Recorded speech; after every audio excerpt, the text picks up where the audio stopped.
Benghazi and all of the fallout from that attack that left 4 Americans dead. Steve, AB, and Charles. Charles, there is a lot of conflicting information here, and there has to be someone who has the answer to primarily the talking points that Ambassador Susan Rice used to facilitate her appearance 4 or 5 days afterwards when she made the rounds on the Sunday shows. I thought it was interesting that Senator Saxby Chambliss was on Fox News Sunday yesterday, and he said, "We've heard from every department or agency that would have touched these talking points except for the White House. They all say they didn't change them. Now, the White House has said they did make a change to one technical reference to the consulate. But where does the answer lie, Charles? Well, I think what we've achieved over the weekend, we finally have some clarity. There's one fact that is now generally accepted. Up until now, there were all these kinds of charges and suggestions. It's actually 3 scandals. Why was there no security before? What happened in the 7 hours?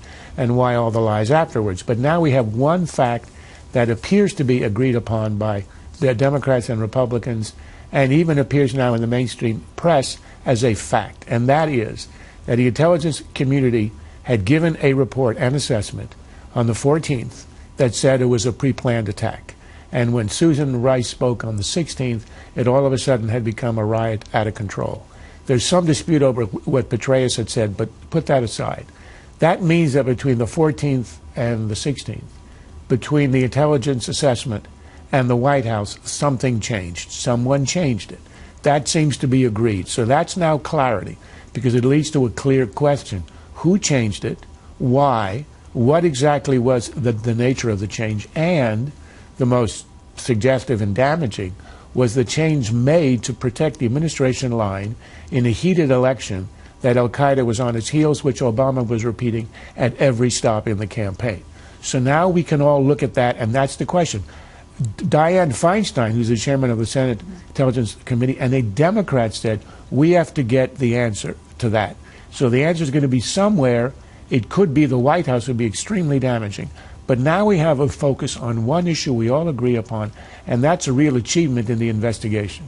AB, do you think Ambassador Rice will eventually testify about this? Well, there's been a tremendous amount of pressure for her to do so, and I don't know, whether or not it comes to pass and they successfully block it or not. But she, the pressure will be on her. As I said last week, I think the pressure is building on Secretary Clinton as well, really on many people. Who has agreed that she will testify at some point. But I want to say 2 things. One, this whole line that came out of the end of last week, that what was revealed about the scrubbing of the talking points, that we as a policy scrub talking points and we hold secret from the world any suspicion that we have that Al-Qaeda is responsible for these things. This is not what happens. So if we did this for the underwear bomb or anyone else, there would be a person who was the routine person who was the scrubber, and we would know who they were by now. So that doesn't happen. But what is also disturbing to me is the Petraeus. You speak to the member who heard from him on the 14th. He pushed the video. He pushed the video. So whether it's for Charles's reasons that he felt pressure, because he had his whole personal life on the line and didn't want to lose his job, he denies that vehemently. He changed his story, and his story on Friday was a new one. So this is really, it's just more and more questions. I'm glad we have a scrubber. We know that happened, but this is not a routine policy of the intelligence community to say we cannot let Al-Qaeda get on to us. Or to know that we're on to them, because clearly they did not know that before a month ago. Right, that we're on to them. I mean, we killed their leader rather abruptly. It just doesn't happen. The jig is up. All right, Steve, I want to ask you about Ambassador Rice and all this talk that she could be nominated for Secretary of State. The president has very vigorously defended her in his news conference last week. Today, 97 House Republicans sent a letter to him saying they're deeply concerned. They'll do everything they can to oppose it. Of course, they can't vote. It's the Senate's deal. Right. But do you think he's going to throw down the gauntlet and say, if I want to nominate her, I will? He's said those words.